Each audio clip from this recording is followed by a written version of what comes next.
Tudo tanto! Saudações alvinegras, aqui são os meninos de Fora da Vila de novo. Eu sou o Carlos Zucchi e dando continuidade aí ao nosso guia do Brasileirão, agora a gente vai falar sobre equipes que tiveram ótimos campeonatos no ano passado, que terminaram na sexta, na quinta e na quarta posição, respectivamente. Red Bull Bragantino, Corinthians e Fortaleza. Então vamos começar falando sobre o Red Bull Bragantino, que é um time que a gente tem muitas dificuldades nos últimos resultados, mas também a gente tem muito empate. Os últimos jogos a gente empatou várias vezes com o Bragantino e muitas vezes o Santos achando gol no finalzinho. A gente teve um jogo que o Bragantino achou um gol no final, mas a gente teve acho que uns três aí que o Santos conseguiu empatar, inclusive o último jogo do Paulistão com o Lucas Braga.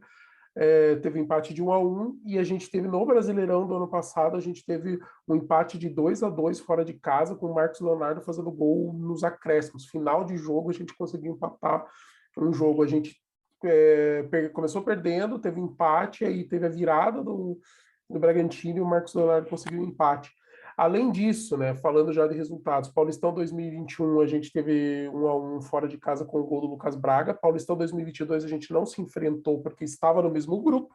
E no Brasileiro 2021, primeiro turno fora de casa 2-2 com gols de Marcos Guilherme e Marcos Leonardo, esse que eu mencionei. E no segundo turno em casa 2-0 com gols de Marinho e Carlos Sanches. O Bragantino, que nesse ano tem um momento histórico para eles, né, que foi a classificação para a Libertadores. Então, o sexto lugar no campeonato do ano passado garantiu a classificação para a Libertadores. Bragantino que está no grupo C, ao lado de Nacional do Uruguai, Vélez Sarsfield e Estudiantes da Argentina. Um grupo bem complicado. Dois argentinos no mesmo grupo dá uma bela de uma complicação, né? Mas é histórico, porque foi a primeira vez, né, que o time conseguiu. Em anos anteriores já chegou à final aí da Sul-Americana. E além da Libertadores, foi primeiro colocado no grupo D, que era o grupo do Santos, então o Santos não conseguiu classificar, não ficou nem em segundo, né? Acabou terminando em terceiro do grupo, mas ele classificou e perdeu na semifinal para o Palmeiras, foi eliminado pelo Palmeiras na semifinal. E na Copa do Brasil vai estrear ainda entrando na terceira rodada e vai enfrentar o Goiás, que foi o sorteio deles nesse momento. Nós vamos enfrentar o Bragantino na 13ª rodada em casa, né? Vamos jogar na Vila, e na 32ª, lá perto do final do campeonato, fora de casa, para jogar em Bragança. Os principais nomes do Bragantino, a gente tem o meia atacante Praxedes, a gente tem o atacante Ítalo, que é veterano, passou por vários times, o atacante Alejandro, que é um dos destaques, o goleiro Júlio César, o meio atacante Ioran, que chegou a ser especulado a vir para o Santos, ele é emprestado do Atlético Mineiro, mas o Atlético Mineiro fez uma pedida alta de valor ali para tirar, o Bragantino pagou, o Santos não conseguia. O atacante Arthur, que foi uma compra do Bragantino direto para o Palmeiras. O atacante Elinho, que estava emprestado do São Paulo para o Bragantino decidiu comprar o jogador em definitivo. E o atacante Ian Hurtado, que é um colombiano que estava no Boca Juniors e o Bragantino conseguiu comprar e trazer ele, o que é uma coisa pesada, assim, né? A gente está acostumado, normalmente, os jogadores sul-americanos, ou eles vêm para um nome maior aqui do Brasil, então eles já vão direto para a Europa, né? O Bragantino trouxe, o Ian Hurtado, porque eles têm um planejamento e o jogador se enquadrava nessas características, então valeu a pena fazer o investimento. O técnico do Bragantino, o treinador, é o Maurício Barbieri, que é o técnico mais longevo nos times da Série A. Faz mais de 1 ano e meio que ele está no cargo no Bragantino. Só o Abel Ferreira tem um tempo parecido com o dele. Então, se o Abel Ferreira tem 1 ano e meio, ele tem 1 ano e 7 meses, bem próximos, assim, a época que eles entraram. E o Maurício Barbieri, que já tinha começado no Bragantino muito tempo atrás e ficou bastante tempo na primeira vez também, aí acabou rodando por outros times e voltou para o Bragantino há mais de 1 ano e meio e está lá desde então. O Bragantino, que no confronto histórico a gente tem 42 jogos, o Santos ganhou 19, empatou 15 e o Bragantino ganhou 8. Então a gente também tem um número bem considerável.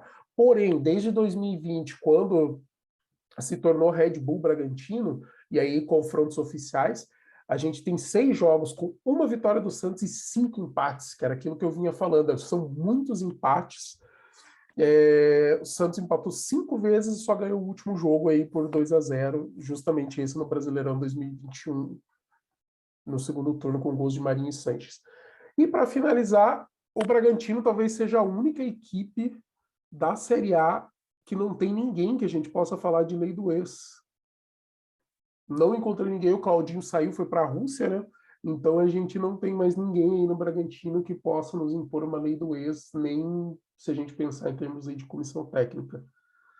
É um alívio, mas a gente tem que entender que o investimento da Red Bull é bem maior do que o momento do Santos. Então, em teoria, a gente colocaria o Bragantino, quando fosse jogar contra o Santos, principalmente em Bragança, como favorito. O que o Santos tem que entregar é mais vontade, mais organização, ser um time mais completo, e eu espero que o Bustos esteja conseguindo isso, que aí a gente pode entrar e deixar o jogo mais de igual para igual, e quem sabe conseguir mais um empate, né? Quem sabe a gente conseguir um bom resultado contra o Bragantino. Subindo mais uma posição na tabela, a gente tem o quinto colocado, desculpa, que é o nosso maior rival, Corinthians.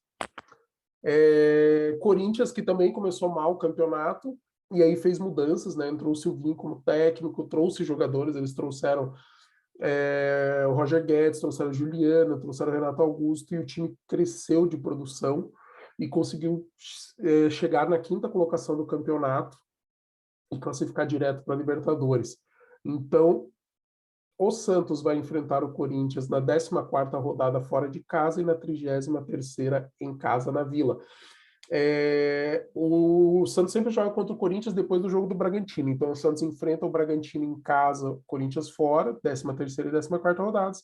E lá na frente, 32ª rodada, Bragantino fora de casa, 33ª, Corinthians na Vila. O momento do Corinthians é o momento de troca de treinador. Então, o Corinthians terminou o Paulista em primeiro no grupo A e caiu na semifinal para o São Paulo. Na Copa do Brasil entrou na terceira rodada e vai jogar contra a Portuguesa do Rio, então teve um sorteio bem interessante e bem favorável. E na Libertadores vai estar no grupo E e vai jogar contra o Boca Juniors da Argentina, o Deportivo Cali da Colômbia e o Always Ready da Bolívia. É um grupo complicado, não é um grupo tão simples. Times colombianos são times bons, que normalmente têm bons jogadores. Os times, eu vejo isso para os times equatorianos também, ainda pega um argentino muito forte, que é o Boca, né? Sempre aquela tradição e saber jogar competições sul-americanas e sempre com bons times, e ainda joga na Bolívia. E o que aconteceu? Esse ano, no Paulista 2022, o Santos ganhou do Corinthians fora de casa, por 2-1, com 2 gols do Marcos Leonardo. E foi um jogo, uma vitória de virada que o Santos conseguiu ali no segundo tempo fazer um jogo de recuperação, ganhou o jogo, e esse jogo custou o cargo do Silvinho, que era o treinador do Corinthians na época, ex-jogador do Corinthians. E aí o Corinthians demorou um pouco para trazer o treinador, mas trouxe um português, que é o Vitor Pereira. Vitor Pereira, que já foi treinador do Porto, já foi treinador do Al-Ahly da Arábia Saudita, do Olympiacos da Grécia, do Fenerbahçe da Turquia, do Mint em 1860 da Alemanha, do Xangai na China e novamente do Fenerbahçe da Turquia. Veio para o Corinthians e já está desenvolvendo o trabalho, mas ainda cedo para avaliar.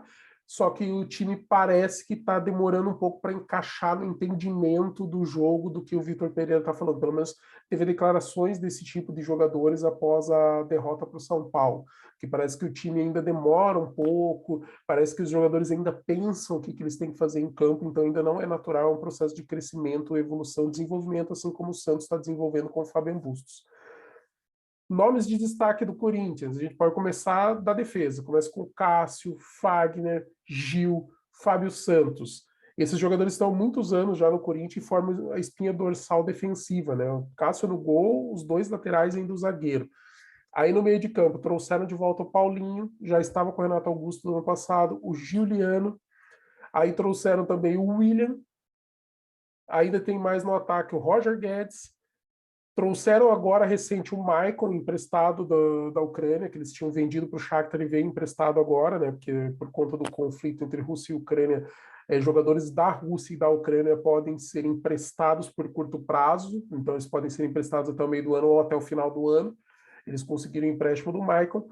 Já tinha o Jô também, né, que é um jogador histórico do Corinthians, tanto pela formação, por ter rodado alguns times da Europa e depois voltado, China também, depois voltado. E eles ainda me trouxeram o Júnior Moraes. Júnior Moraes é um centroavante que foi formado no Santos.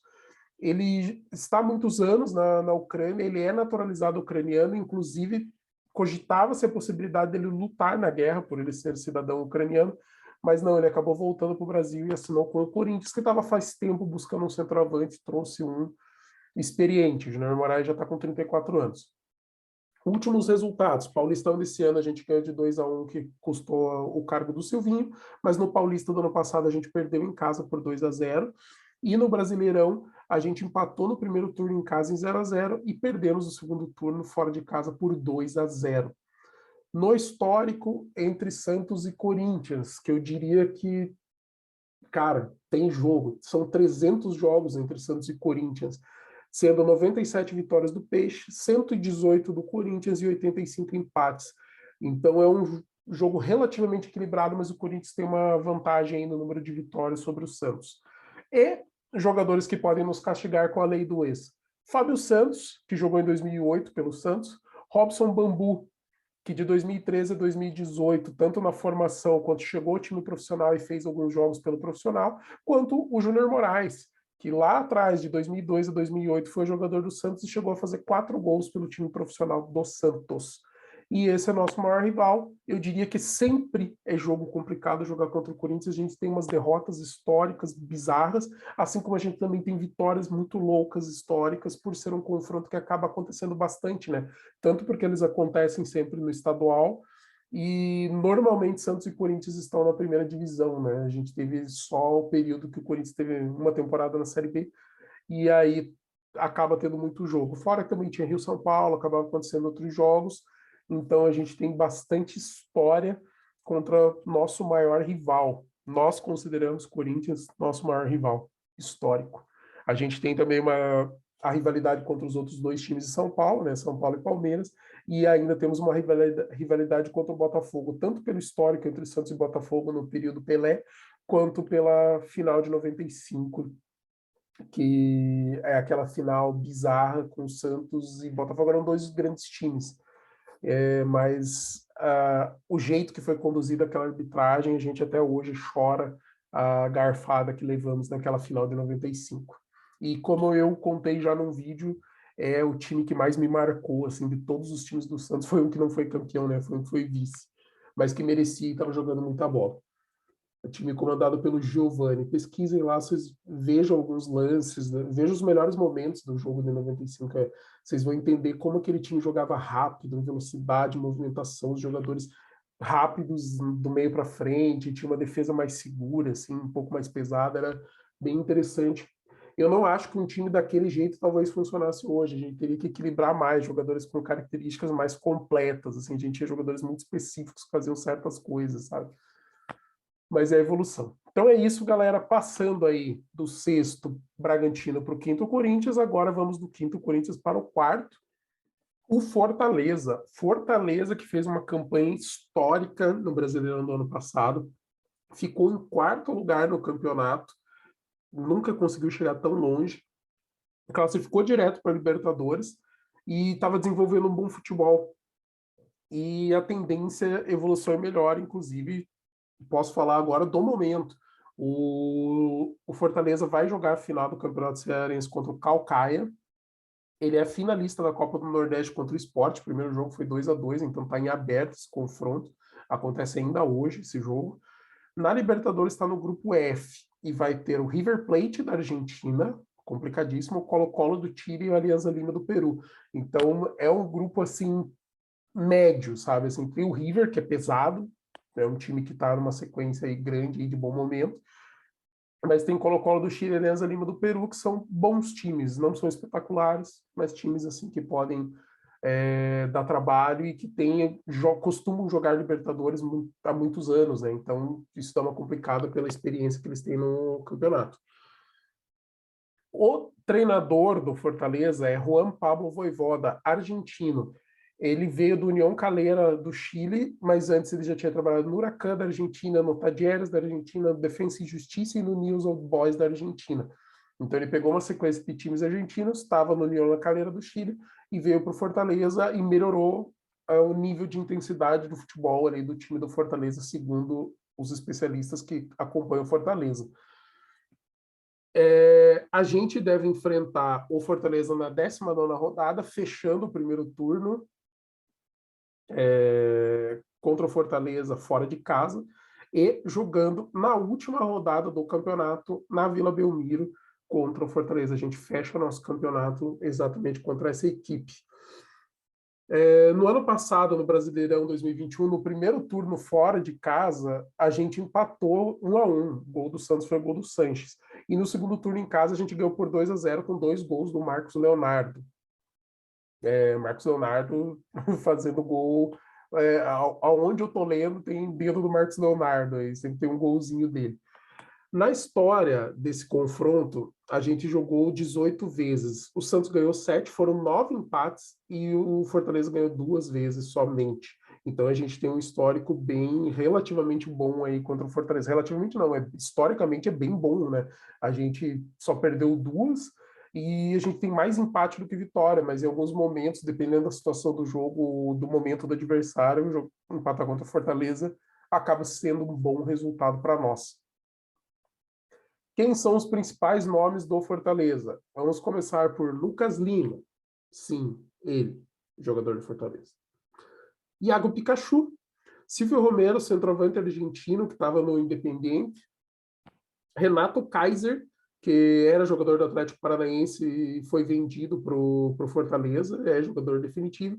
E o chileno Ângelo Henriques, que já foi na base do Manchester United. Então ele saiu do Chile, foi para a base do time do Manchester United, chegou a ser emprestado para outros times da Europa e acabou voltando e agora é jogador do Fortaleza. Para sofrer lei do ex, com quem que nós podemos contar? Nós temos o Lucas Lima, que já foi mencionado, e cara, tenho muito medo de jogar contra o Lucas Lima, porque é o tipo do jogo que esse cara vai estar com sangue no olho para jogar contra e ir bem, sabe? Se fossem outras ocasiões, não ligaria, mas complicado e dá aquele friozinho na espinha. Ele jogou no Santos de 2013 a 2017. Temos Lucas Crispim, que passou 10 anos no Santos, 2007 a 2017, com 11 jogos no profissional. E a gente tem o Renato Kaiser, que já foi jogador da base do Santos. Ele jogou no Sub-13 e no Sub-15 entre 2009 e 2010. Então nunca nem chegou perto de ser profissional pelo Santos, mas tem o pezinho lá na Vila e isso é complicador, ainda mais que ele é atacante, né? Então a gente tem Lucas Lima, Lucas Crispim, que são meias, e Renato Kaiser, que é atacante. Então as chances começam a ficar potencializadas da gente tomar gol desses jogadores. E galera, sexto, quinto e quarto colocados, Bragantino, Corinthians e Fortaleza, continuamos subindo aí na tabela, e no próximo vídeo o Danilo vai trazer os 3 primeiros colocados do último Brasileirão, Palmeiras, Flamengo e o campeão Atlético Mineiro. Então, se você gostou do vídeo, galera, curta, comentem, deixe seu comentário aqui embaixo, o que vocês estão achando dessa análise, o que vocês estão vendo desses times, como que a gente pode encarar essas equipes aí nessa briga do Brasileirão. Compartilhem o vídeo com outras pessoas, se inscrevam no nosso canal, ativem as notificações, chamem mais cientistas aí para acompanhar e para cima deles. Um grande abraço.